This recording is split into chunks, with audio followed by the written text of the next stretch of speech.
Hello, everybody, and welcome to the Steel Sanctuary podcast. I'm your host, David Barrow from SteelSanctuary.com. With me is my co-host, David Korab, and we have Zachary Smith with us today, co-host of Around the 412 podcast and the Afternoon Drive with Alan Saunders also. Zach, welcome to the Steel Sanctuary podcast. Appreciate it. Appreciate you having me on, guys. It's a pleasure. Thanks for being on. Kind of a slow news week this week, but Mhm. one of the first things that caught my eye today on Twitter is Antonio Brown files for bankruptcy today. I mean, there's a certain inevitability about this, that this is just going to go bad for Antonio Brown. Mhm. I'm actually surprised he's managed to stay out of jail and stay somewhat healthy at this point, but it's really a sad story when you think about it, right? I mean, one of the greater Steelers of all time kind of Mhm. spiraling at this point. Yeah, absolutely. I'm almost surprised that it hadn't happened already, but also like he's kind of kept himself out of the news as of late. So like this is almost like it was just due to happen. I feel like at this point, like something Antonio Brown related was due to come up right It's before been a while. OTAs started No around the doubt. league. Yeah. Yep. Yeah, I mean, so something else has got to happen now before training camp. Like we got the OTA Antonio Brown news.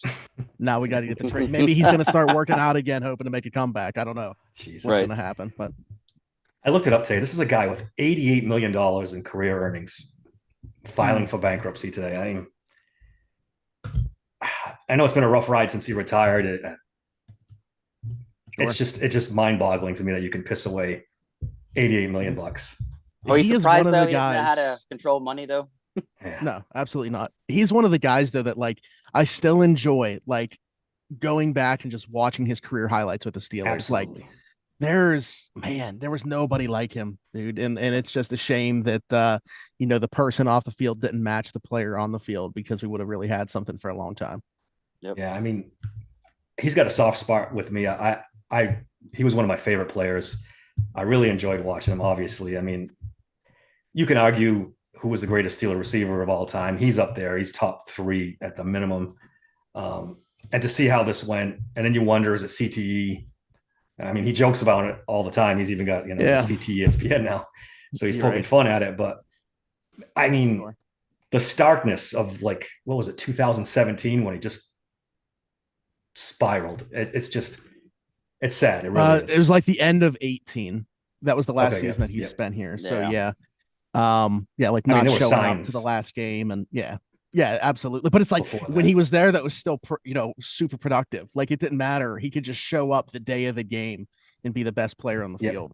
And that's the yep. type of talent that we're talking about. That's why it's like I always have to differentiate when talking about the best Steelers receivers of all time because I'm like, do you want to say the best or the great? Like, I think that there's a differentiation there that has to take place because he's the most talented to me, but that doesn't make him the greatest. Right. I think That's there's a good more that point. goes into the conversation. It's a good point. I think he's close in both. To be honest with you, I mean, I'm older than you guys. I watched Lynn Swan and John Stallworth at the end of their careers. Mm-hmm. Um, AB's right up there, man. He's right up there talent wise. I mean, you're right though. If he could have just held it together a couple more seasons and finished off his career in Pittsburgh, it would have made all the difference in the world. And I say all the time, every time he opens his mouth on Twitter, he sets himself back from being retired. Any chance at all of being in the Ring of Honor with the Steelers or anything like that. It's just Mm-hmm. he just can't do it. Right. So, like, everything that was going on at the time where he wanted the split, whether it was more guaranteed money on the contract or whatever was actually going on there, if he felt like there were strings being pulled by Ben Roethlisberger behind the scenes, he didn't like the power struggle that was going on or whatever. Had he just requested a trade, it happened like that, and he moved on. Yeah, very different conversation even then that we're having Yep. now. Like we would have just True. talked about, okay, he wanted something else that wasn't going to be given him to him here, but years later, like you're saying, he could have been welcomed back with open arms after time heals all wounds and been put into the Ring of Honor. And now I don't know if Yeah, I time will mean, heal the wounds that he's continued to it's create. going to take a long ass time to get There's a back. lot of bridges in Pittsburgh, and he's trying to burn every one of them. He's Yeah, come close literally. already. If he Literally. Yeah. hasn't. All right, let's switch gears. Arthur Smith's offense is getting rave reviews from some of the players. Mm-hmm. I know it's a pretty low bar coming from Matt Canada's offense, but this makes me a little optimistic that the players are kind of on board so far. I mean, it's only probably rookies and a few other guys, but Yeah. I'll take what I can get for the Steelers offense. Any optimistic news is good for me. I think what you're saying there is a large part of it. Like the bar is so low for what a lot of these guys have seen. Like they haven't even seen like an actual NFL offense put in front of them to this point. The only time that they see it is when they're watching other teams on tape. They haven't actually gotten to play in an NFL offense yet. I've talked to a player on the team that is very excited about his specific role within this offense. So I know where he's coming from. I know that a lot of these rookies are excited. Like OTAs is typically a time that like the fans are probably more excited just because it's like something football related than the players are. But I know that there's a lot of juice to start seeing this stuff get installed and the players get going. So I do think there is like definitely a level of excitement, fan base and players both, just to see what this actually is going to look like. Is that player that you talked to a running back or a tight end? Because that seems to be he plays one of the positions you just said. Yes. Yeah, I kind of figured at least that much. It's all good, man. It's got to be better than Matt Canada. It just, there's only one way to go, right? But to get up past last year, they have to get a wide receiver, right? You were the guy that came up with the Michael Thomas. They were talking to Michael Thomas. Man, I don't know if that moves the needle for me. No. And that is why it is so funny that people thought, like I had a couple people in my mentions. At this point, I feel like we've done enough stuff with Steelers now and me personally, and have created enough connections and done enough stuff where people like just kind of take it for what it is and realize that I'm not just going to throw stuff out there. But I did have some people saying, like, doing the whole source question mark or saying I was making it up. Guys, like, I don't even have interest in Michael Thomas. Why would I be making this one up? Right. If I'm going to make something up, I'm going to be like, hey, the Steelers are trading for Brandon Ayuk. Like something that I'm actually hoping happens if I'm looking for engagement there. And that's the difference. Like you're on Twitter saying they're going after Michael Thomas. Meanwhile, I got all these other dumbasses on Twitter saying they're going after Ayuk. It's a done deal. So why they would go after you is just stupid, because this isn't the first time you've gotten intel on something and you put it out there and it ends up being right. So that's another thing. Like there's a huge difference whenever, you're putting out their stuff and it ends up being accurate compared to some of these other morons that are just doing it for clicks. So when I see you say something, I'm like, I'm going to start referencing him as my source. Well, I appreciate that. But so this conversation actually could be traced back a couple weeks. Once DJ Chark signed, and it was kind of like, man, there's really nothing left in free agency. Like I know Zay Jones was still out there a little bit longer. He eventually signed. But like when we were getting kind of like to that third, fourth tier of free agent wide receiver, I reached out to somebody that covers the league on a national level and was just like, hey, are you hearing anything in terms of free agency connection to the Steelers? Or is it really like trade or bust at this point? And they said, I haven't heard this name yet, but I would keep an eye on Michael Thomas. And I was like, okay.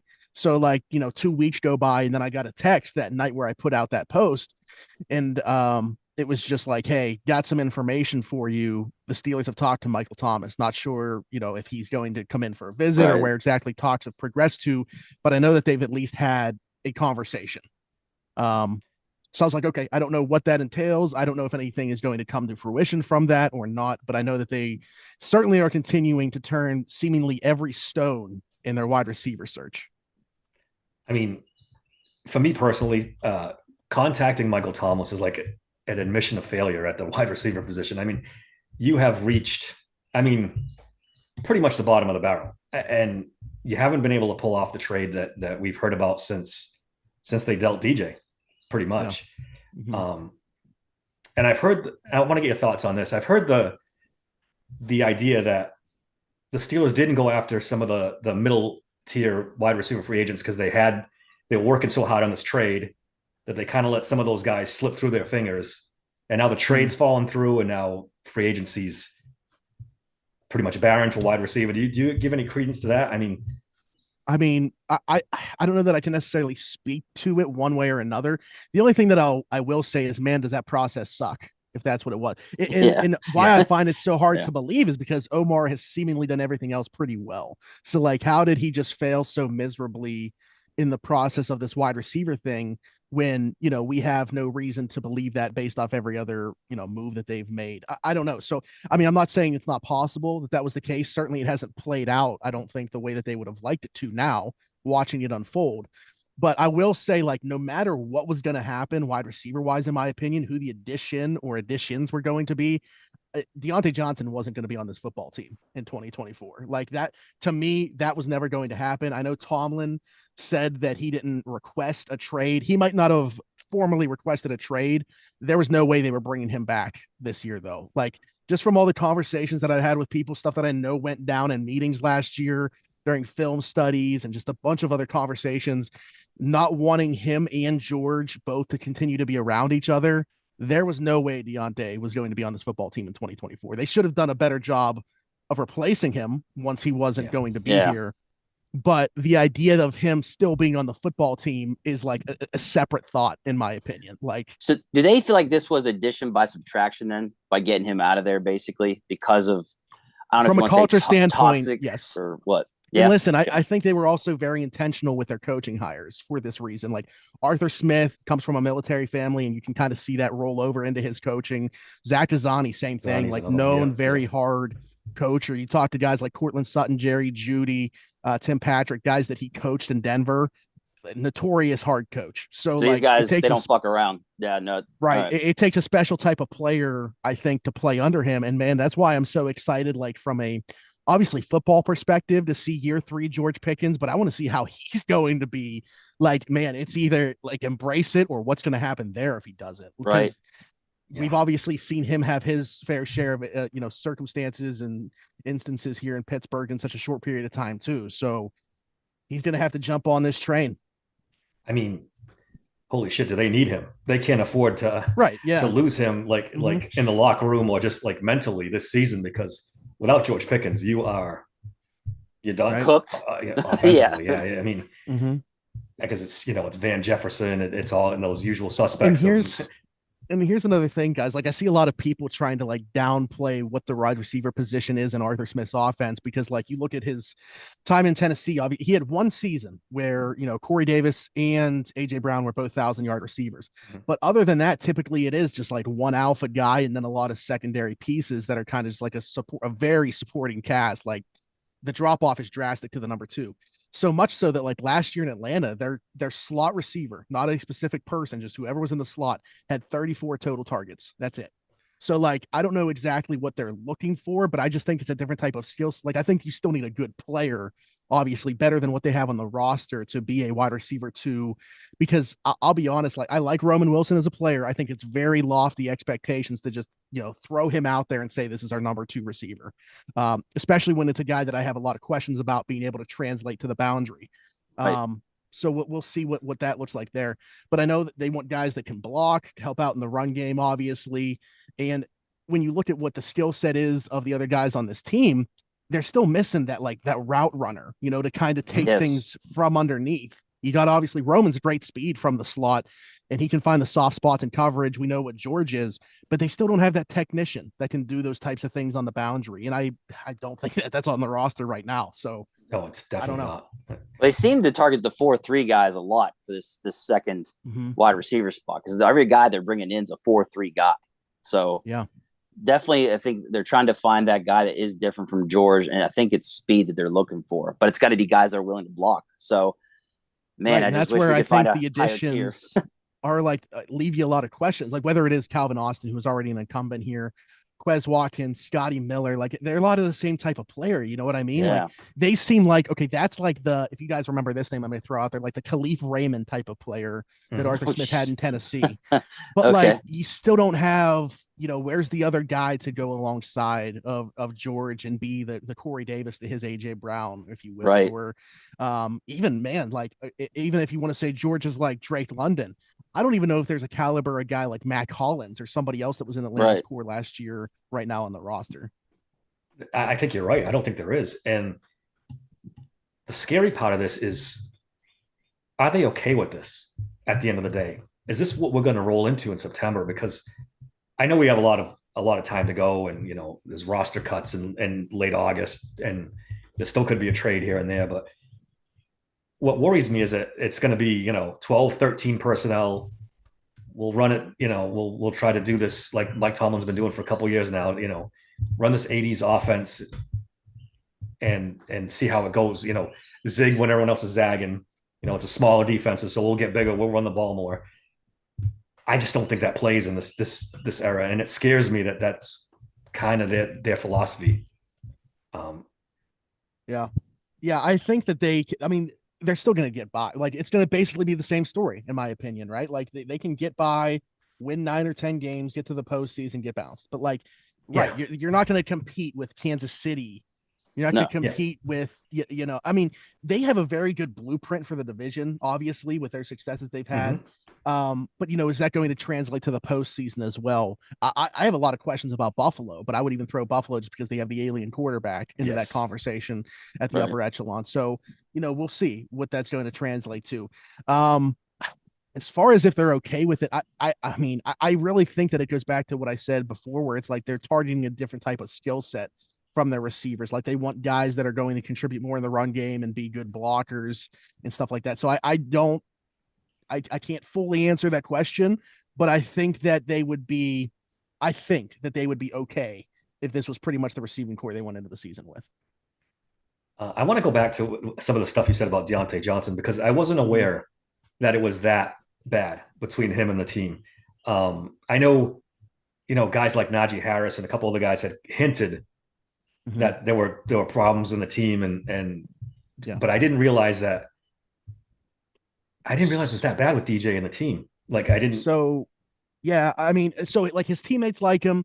The media actually has always. I feel like there's like some misconception, honestly, with the fan base about Diontae Johnson inside the Steelers, because like this guy was well liked by his teammates, was well liked by the media. Actually, came in second place for the award that they give to players for talking to the media every year. Oh wow! Behind Patrick Peterson this year. All right. But from like a perspective of just frustration, right? Like, go back to 2022, that game where Mitch gets benched at halftime and Kenny comes in against the Jets in week 4 because Diontae and Mitch got into a fight, which, by the way, I was the first one to put out about. I talked about it on my podcast a week before Jerry Dulac put out the story about there being an altercation at halftime. Anyway, but is everybody listening? Listen to this man. For God's sakes.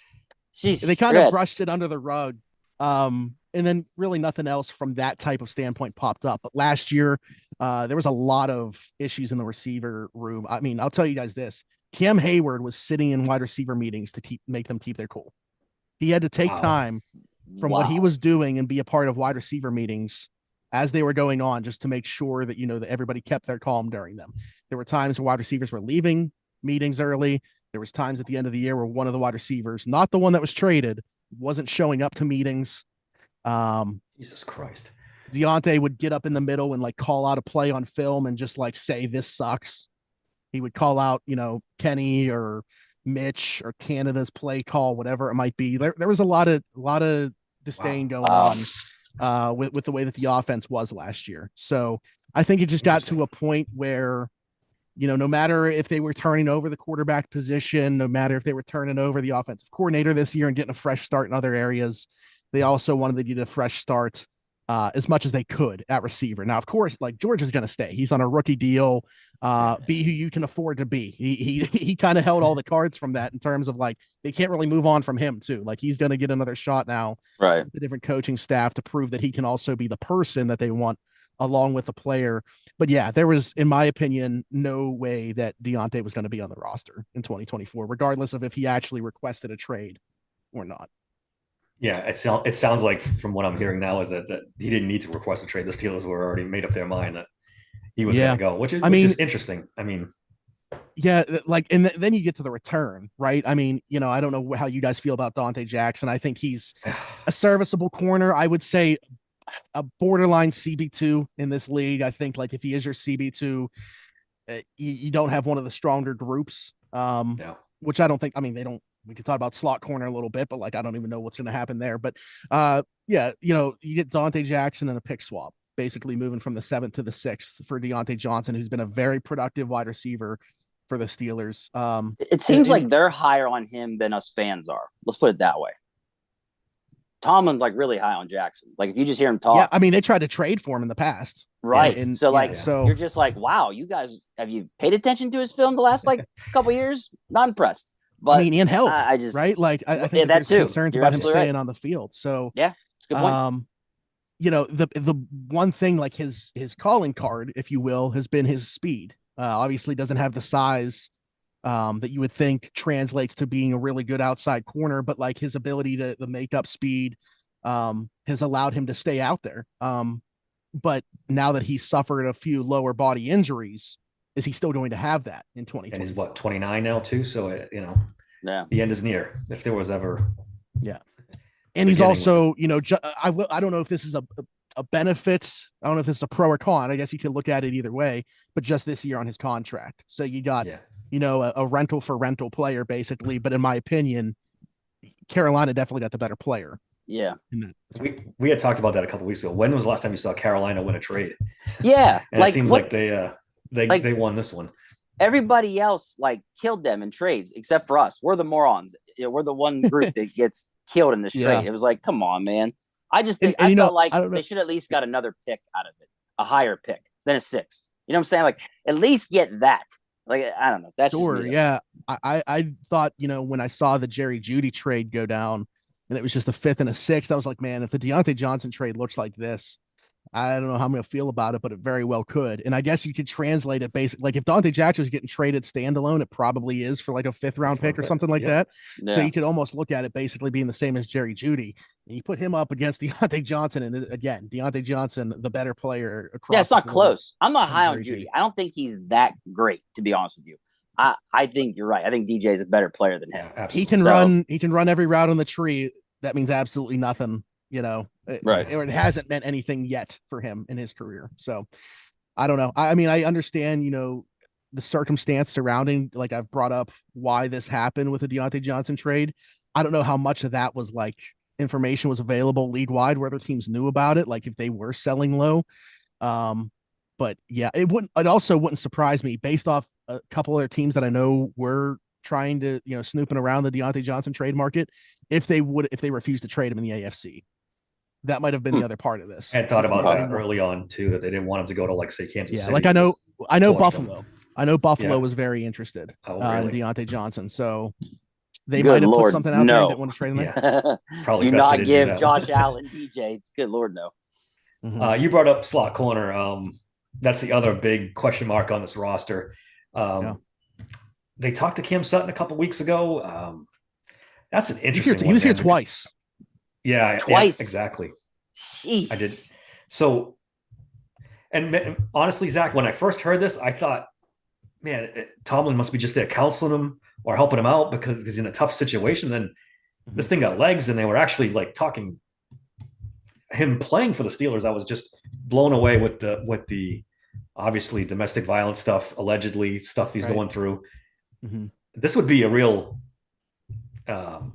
surprise if they signed a contract, right? I mean, yeah, I agree. I'd be as surprised by it as I was when I heard the news about Cam legally, that situation, because I've met Cam a couple times and had nothing but great interactions with him. Thought he came off as a really good dude. And I never like to judge people at their lowest, but especially something like that, that's just something, man, that I have no tolerance for. So that would be very tough for me to swallow. But yeah, he was here a week before the draft. And then I had put out there, it's funny how I got this information was because he was looking for furniture. And my friend was the one that was showing him furniture. And then another friend of mine actually saw him at Target later that night. So he was definitely been back in the area. The furniture thing makes you think okay, is he moving back here? Right. But talking with Alan Saunders, who I do one of my podcasts with, and he covers the team for Steelers Now, was I would pump the brakes on that just because maybe he just he spent 6 years of his career here. Maybe this is just a safe place for him. If he's not even thinking about football right now, maybe he just wants to be back in Pittsburgh where he does have, so many ties to people and just wants to be around this area. Yeah. So I don't know. I do think it is definitely possible that a football reunion takes place. But more than anything else, I think he just is most comfortable as a person being in Pittsburgh as opposed to anywhere else. Okay. OTAs start tomorrow, and Cam Hayward will not be a part of these OTAs. I don't know where you stand on all this. Skipping the OTA is not exactly a big deal. Obviously, it's voluntary stuff, so it's not the end of the world. But there is something to do with the optics of this. And he's thought of as a team leader and probably should be there. And I don't know where the Steelers stand on. I'm against giving him any extension with new money. I just think it's a bad idea. It's bad business, in my opinion. He's 35 years old. defensive tackle, one of the toughest positions to play on the field. The arrow's pointing down at this point. I don't think you give a guy like that a contract extension. Where do you stand on the Cam Hayward stuff? So, well, first off, with the OTAs, I think that this is news because he's been there every year prior. Yeah. Not necessarily that he's not there right now, because he's not, like, we had Landon Roberts on the podcast, and I think he put it so well when he said, "You're not going to see me at OTAs. I mean, you'll see me, but you won't see me because I don't actually get to be myself there."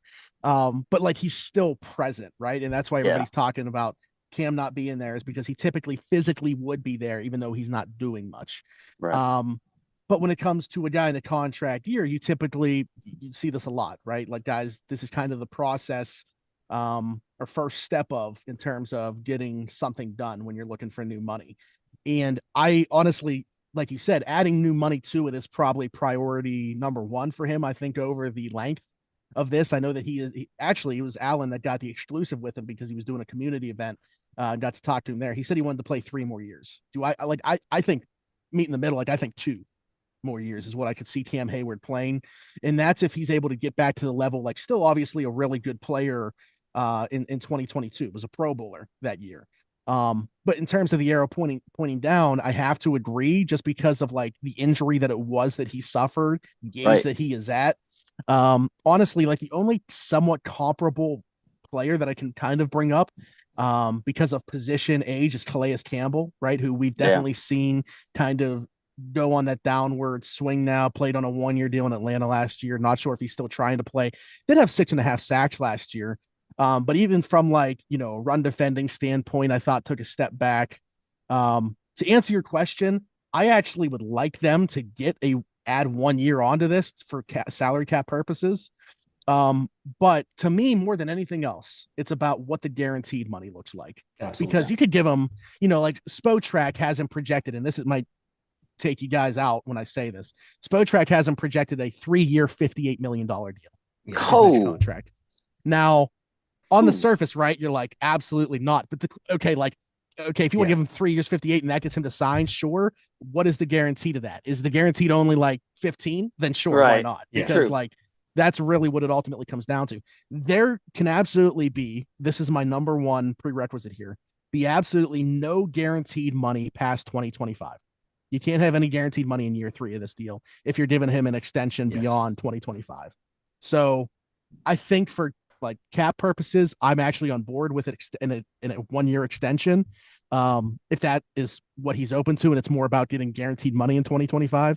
But if it's more about the length for him and trying to play beyond 2025, that's where you kind of lose me.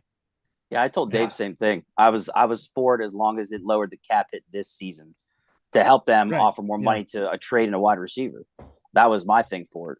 But there ain't no fucking way I'm giving him a shit ton of guaranteed money. There's just no way.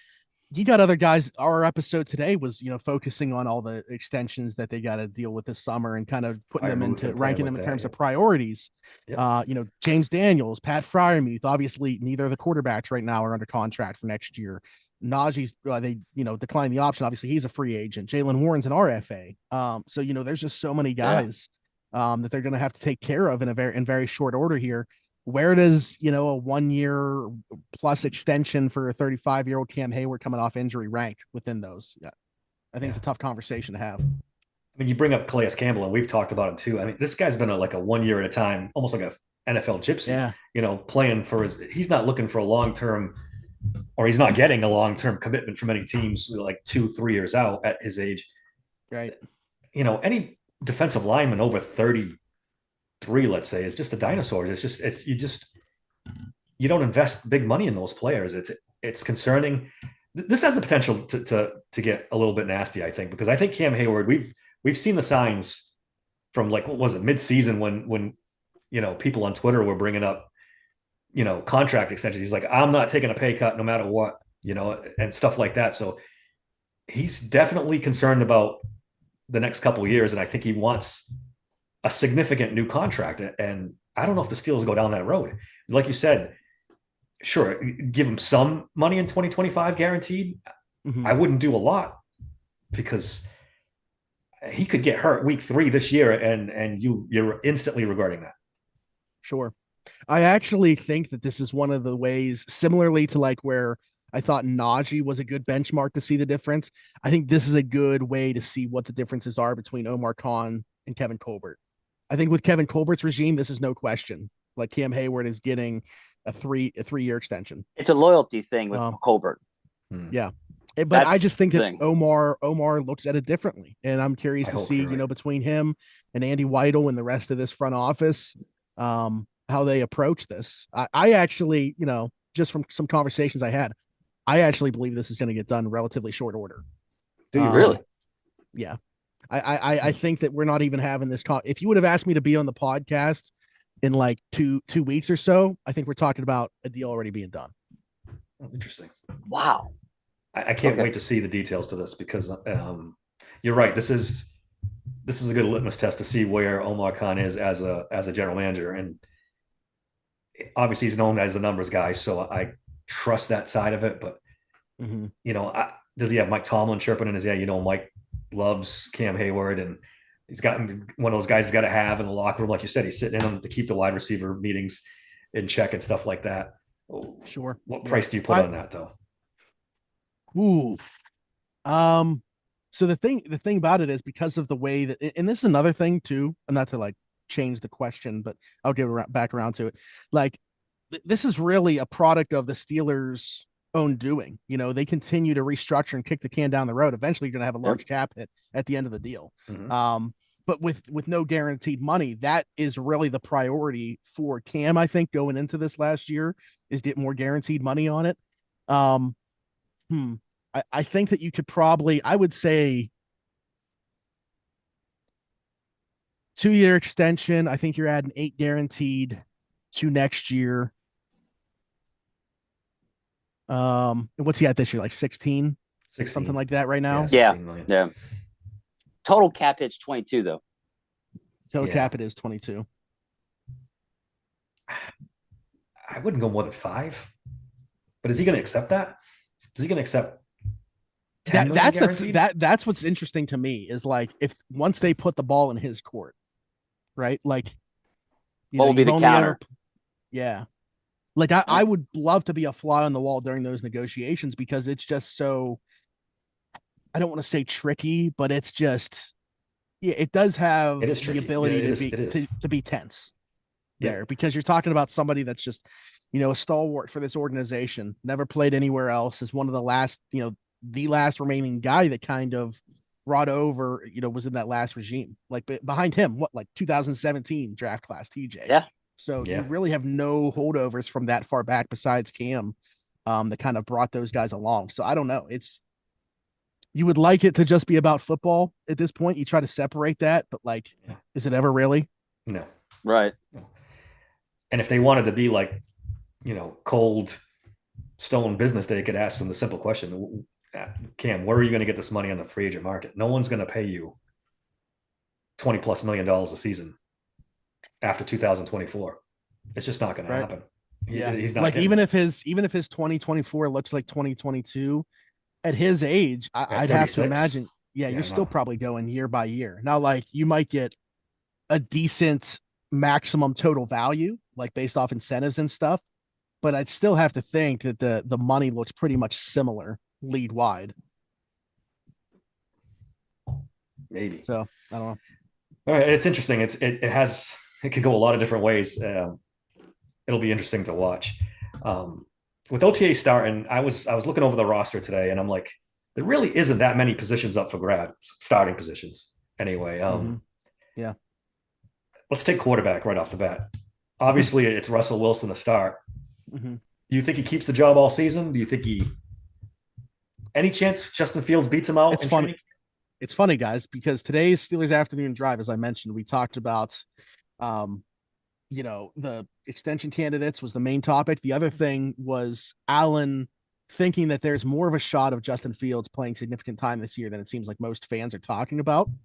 And I definitely fell into that category because prior to that conversation, I think it's just because I go into everything with like a high level of optimism and then kind of talk myself down at that point. So it starts really high and then gets lower. But I'm like, okay, Russell Wilson, after the terrible situation that he had in Denver, with first year being Nathaniel Hackett, second year being an organization that clearly just wanted to get rid of him. Wanted nothing to do with him, so we're not putting him in a good situation. Still had decent, surface level numbers. Like the box score still looked okay. Coming to Pittsburgh, good supporting cast. Outside of maybe wide receiver 2, but let's just say Pat Freiermuth is wide receiver 2. Then it looks a little bit more palatable. And I had a high level of optimism there. But then you start thinking about it, and it's like playing for the minimum. If you're talking about a longer term solution, there's a better chance of that being Justin Fields than it is Russell Wilson, just because of age more than anything else. The tools that he still has to work with, as opposed to Russell's diminishing tools. Like, it's interesting because you talk about most 36-year-old quarterbacks, and like the really good ones are still playing at a decent level at that age. But what's different about him is under 6 foot tall and has always relied on his mobility to be his best. Like peak Russell Wilson was because he was able to move around so much in the backfield, create plays, get off platform, and was just really good when plays broke down. Now you're seeing him still try to do those same things, but take 50 plus sacks a season because he doesn't have that same level of mobility. So I think Russell Wilson's going to start. I would like to be optimistic and say it lasts for the whole season. But if it's even like a question, right? Don't you want to get a look at a younger Justin Fields at some point down the stretch if Russell's not playing at like the highest possible caliber within this offense? Because you got to try to find out, what is their solution going to be in 2025? Are they just going to wipe the slate clean and go find somebody else? Or what? Because a Justin Fields extension to me doesn't make sense right now. But if you go into this offseason and kind of give him a Jordan Love-ish contract where it's like very low in terms of the base salary, but there's a ton of escalators in there if you end up being a decent starting quarterback to let you earn up to $25 million, I think that could be enticing. But he's not going to sign something like that with another quarterback like Russell Wilson on the roster. Right. Yeah, so sure. It's one of the more intriguing storylines to me. Not just like, even if I wasn't a Steelers fan, I would be super invested to see how this plays out. Right, because you have a 1 and a 1A essentially at starting quarterback. So it's like, do they pull the trigger eventually and they want to see Justin Fields just in case? I think worst case scenario happens is they get to see it, but it's because of an injury. And that's what I think it's going to end up being with Russell Wilson. That's in my mind how I've had it like playing out, is like Russell's the starter unless he gets hurt. Then we see Justin. But like, I don't know, the more people that I talk to, including Alan and just some other people, it's just, I think that the opportunity could be there. Like, Russ is also obviously 2 years older than that situation where he had one of the worst seasons in Denver in 2022. I think everybody can agree to that. Again, not a great situation under Nathaniel Hackett, but it was awful what happened there. Now he's 2 years older than that. And while I think that Arthur Smith's offense is very quarterback friendly, we just talked about like the lack of weapons in the passing game for him. So in all the sacks that he takes, I think the offensive line is definitely going to be very improved. But is that right out of the gate that they are, or is it going to take time to gel because there's so many moving pieces? Yeah, I was going to say, it's going to take a good 3 or 4 games for them to gel pretty well together. Yeah. But I think that we're having a conversation, midway through by the end of the year as them being like a top 12-ish offensive line at that point, but like not early in the season. I think they're definitely going to take their lumps early, as the entire offense will. Yep. So I don't know. The quarterback dynamic especially because both guys are only on the roster for right now in 2024. It's super intriguing. I'm fascinated to see what Justin Fields would look like in a Steelers uniform. That extra, thing he brings with his legs and running the ball. I mean, I've been waiting for some juice in this offense for years. Yeah. 5-6 years. Yeah. And Justin Fields could definitely bring it. I mean, there's some negatives to it. He fumbles the ball, obviously, a lot, turns the ball over a lot, but just getting out of Chicago's got to help somewhat. Yeah. I think too, a big part of this is like the floor that he offers because of the rushing upside and just like the physical tools that you can't teach. How enticing is that compared to just like the safety floor of Russell Wilson and knowing what he is? That's another argument that could be made to get a better look at Justin, because there is obviously a higher ceiling there at this point in both of their careers, but like the height and floor because of what he can do in the running game as well. And you want to see what he can do, because let's face it, Russell Wilson is almost certainly not back with the Steelers. This goes one of two ways. He either has a really, really good season, which means he's going to be asking for $30, $40 million a season, and the Steelers really want to get in that sweepstakes, or he has a terrible season and Fields replaces him anyway. So this is a 1-year deal as far as I'm concerned. And then why not see what you have in Justin Fields at some point? I mean, obviously going to start the season with Russell Wilson. They made that very clear. Pick your spot and put Justin Fields in and see what you got. He's the guy that he is the one possible long-term answer on this roster. Yeah, I would agree. I agree that I think it's much more plausible that Justin is on the roster in 2025 than Russ. Yeah. If I had to pick between the two, I also think there's a path to it being neither of them. I agree with that too. One, if they see both of them and neither one of them are very good, okay, we spent basically nothing to do this. It failed. Yeah. Wipe our hands clean and let's start over again at the most important position. But I don't think that there's going to be a significant investment made in either right now. So like for people that are saying like, there's already an extension and there's no, they're not going to be talking extension with either of these two quarterbacks before seeing them take a snap in a brand new offense. Yeah, absolutely. All right. You brought it up. The offensive line, tackles in particular, the Dan Moore, Broderick Jones, Troy Fautanu. That's the biggest camp thing I think for us to watch and look at. When does Mike Tomlin pull the trigger and stop Broderick Jones at left tackle and Troy Fautanu at right tackle, or vice versa? We don't know how that's going to play out, but when does Dan Moore get replaced? Is that going to happen week 1? Is that going to happen week 4? This might surprise you based off, what we've kind of seen be their method in the past. I think week 1. I think week 1, you see from left to right, Broderick, Seumalo, Frazier, Daniels, Fautanu. Nice. And, rookie minicamp is rookie minicamp, but the fact that they started Fautanu on the right side and are letting that be the first place that they try him at, kind of gives me credence to thinking that. Like, is it going to be a real battle between Broderick and Dan Moore after clearly trying to replace Dan Moore 2 times in a row now with first-round picks? And them saying that they wanted to get Broderick to the left. I don't think so. So I think that that's kind of how we see it go down. And honestly, Dan Moore has been a great teammate throughout all of this. He's the first one that's reached out to both Broderick and Troy Fautanu, and he's a solid backup to have. But I will say he better spend a good portion of time now from OTAs through training camp learning the right side. You can't be the primary backup tackle just playing the left. So hopefully he can get somewhat acclimated and comfortable over there. Because if not, if you're looking at like a Dylan Cook as being your, backup right tackle for, what I think is going to be a very good player, but a rookie in Troy Fautanu, I think you're, getting into some skeptical situations potentially with that being the case. With that being said, if that does happen week 1, you're essentially starting 3 rookies on the offensive line. When you think about it, Broderick Jones didn't play much last year, and what he did play was right tackle, not left. So you've got Broderick back at left for the first time, and you've got Zach Frazier and Fautanu as rookies as well. That's a little concerning when we think back to the quarterbacks, especially Russell Wilson, how long he holds the ball. And you brought it up earlier. This could be rough to start the season till they iron things out. This offense could be. I agree. And it's not just about the offensive line. Honestly, it's about the offense in general, just having so many moving pieces with the quarterback, with some of the pass catchers, but specifically with the offensive line, because it's what we're talking about. Is this almost, I know a lot of people complained about it, but is this because of that almost a blessing in disguise with them not having the AFC North ball until the end of the season when the offensive line could be gelling by that point and having a little bit, I don't want to say a lull, but like in terms of the quality of opponents at the beginning, especially from the defensive side, the defensive standpoint going against these, essentially, like you said, with Broderick being on the left, it basically is a rookie season for him over there, rookie bookends and a rookie center. So, maybe there is some positive to the way that they get out of the gate here with the schedule because of that with the offensive line, because I do think it's going to take time.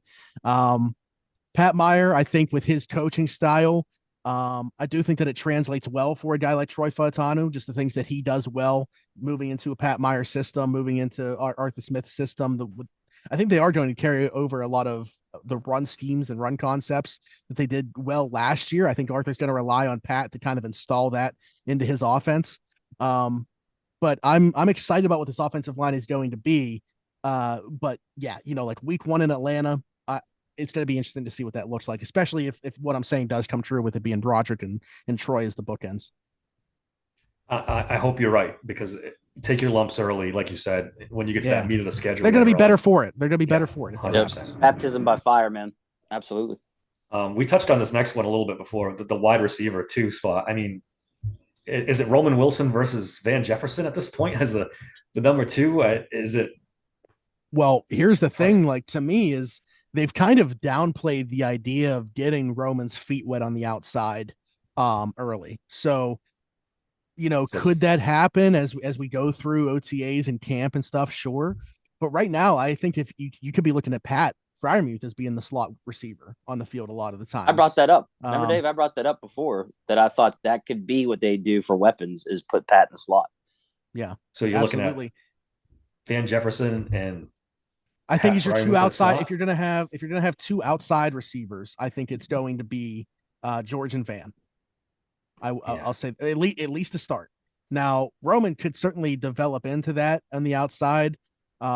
But as of right now, it seems like exclusively they just want him to be, a slot weapon. Obviously, that 4.3 speed to take there's not a lot of slot receivers really that can do that, right? Like you kind of look at them a little bit differently. I mean, you see sometimes there's so many guys that move around now from the slot and to the outside. Like a lot of people kind of think the slot receiver is just the third best. That's certainly not the way that it is. Like Cooper Kupp lines up there a ton. Justin Jefferson lines up there a ton. CeeDee Lamb lines up there a ton. But in terms of like a guy having 4.3 speed in that spot, if you can get them matched up with a linebacker or a bigger safety, like, we saw this, remember going back years with Butler when he would try to have like LJ Fort play against receivers. I knew you were going with that. Yes. Yes. But anyways, Roman's an interesting cat, and I'm excited to see what his development looks like. But yeah, early on, I would look at it. George and Van as the outside guys. Roman is the slot receiver. At times, you could see Pat in the slot as well. Yeah. Taking what we have on the roster, the slot corner battle is what is this? What is it? Is it Beanie Bishop versus Josiah Scott at this point? Is that what we're looking at right now? This is guys. Glaring. You might check your phones tomorrow, first day of OTAs, and I'm part of that battle. I mean, for all we know, like that, there's nobody on the roster right now. But I will say Beanie Bishop, I think, is a good player. Like I thought they could, if they drafted him in the 6th round, I wouldn't have questioned it. Like I think that he should have been drafted.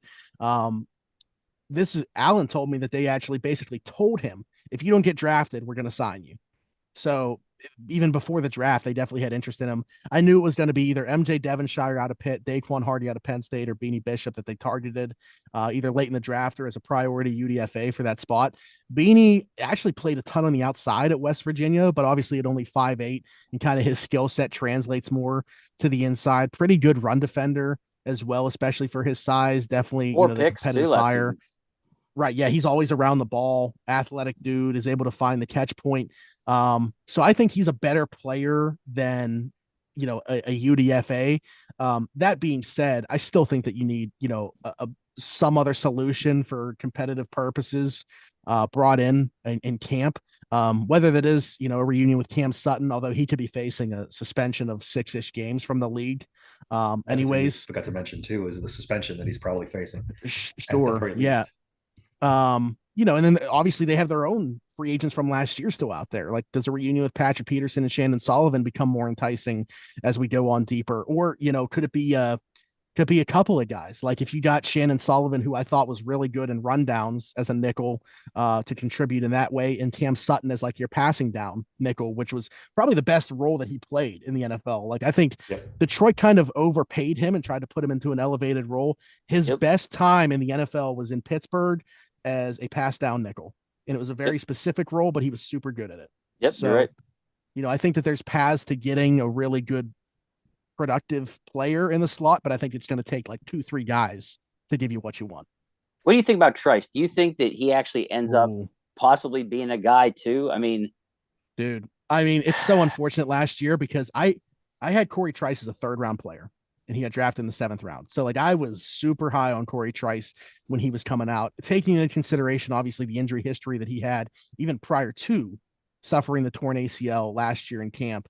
I just love the player. I mean, you can't find guys that are that productive that can find the ball like that at his size. Like if you were building a corner in a lab, they look like Corey Trice. And they've obviously started to target corners like that. Joey, Corey Trice, Darius Rush. Yep. Even if you consider Ryan Watts a corner, which it looks like they're going to try him at corner first, they're kind of all of that same mold. So that's certainly what they're looking for. Yep. At this point, I would say it is going to be a welcome surprise if Corey Trice even turns into like a James Pierre, where you're talking about like a fourth or fifth corner on the roster, contributes on special teams, and is kind of like a backup on the boundary.